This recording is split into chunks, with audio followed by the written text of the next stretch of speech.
3 by 3 determinant. How do you find a determinant for a 3 by 3 matrix? You know a 2 by 2 matrix, you need to do A multiplied by D minus B multiplied by C. Well, for a 3 by 3 matrix, it's kind of similar, but just with an extra step. So I'll be explaining about 2 by 2 real quick before I go into 3 by 3 because they are very related. On a 2 by 2, you take the A multiplied by D, which is 1 times 6, and then you minus out the B minus B times C, which is 5 times 8. So here you get is 6 minus 40. So you get negative 34. Alright, but have you ever wondered, why is it AD minus BC? Well, that's because in matrix, the top corner here will always be positive, and then it alternates between positive and negative. So here will be negative. Then one down, positive, so here will be negative, and then here will be positive. Just like that. So for a 3 by 3, it's also similar. Since it's 3 by 3, so and the top corner is positive, then this will be negative, positive, negative, positive, negative, positive, negative, positive. So this is what you will be working with when you are doing a 3 by 3, when you're trying to find a 3 by 3 determinant. So when you're trying to solve one, you need to change this into 3 smaller matrices of 2 by 2s, like this. So to start off, you need to cancel out one row and one column to find a 2 by 2, right? So usually the easiest way to do would be take the first row and cancel out each of the respective columns. I'll explain as I go. So I'll be taking the first row and I'll be cancelling out the first row and the first column to get my first 2 by 2.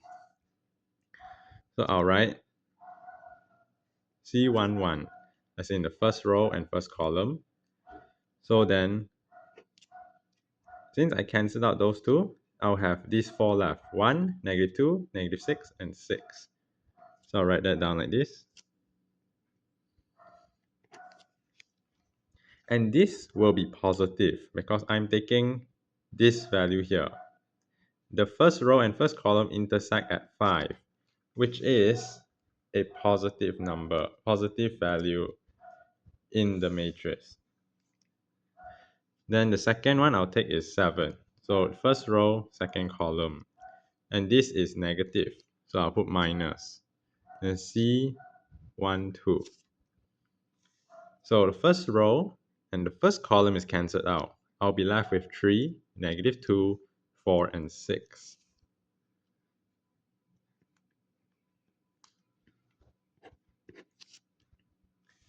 And for the last one, I'll take 1. So it'll be the first row and third column. Plus C1, 3.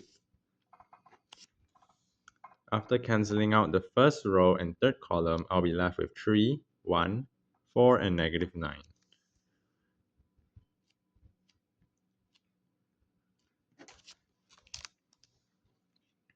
Now, if you've noticed, this one I wrote a square bracket, but this one I just wrote a vertical bar. That's because the vertical bar is to represent that you're finding the determinant of the one inside. Oh, sorry. So this is also a vertical bar. These two should be vertical bars as well. Now, so after you've got this already, then you would replace these C values with the intersections. So this is 1, 1. So 1, 1. So you write down as 5. This is 5. Then you just copy down the rest. This is 1, 2. So 1 and 2. So this is 7.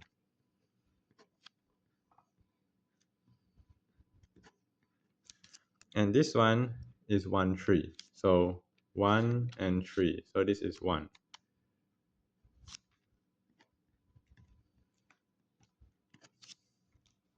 Just like that.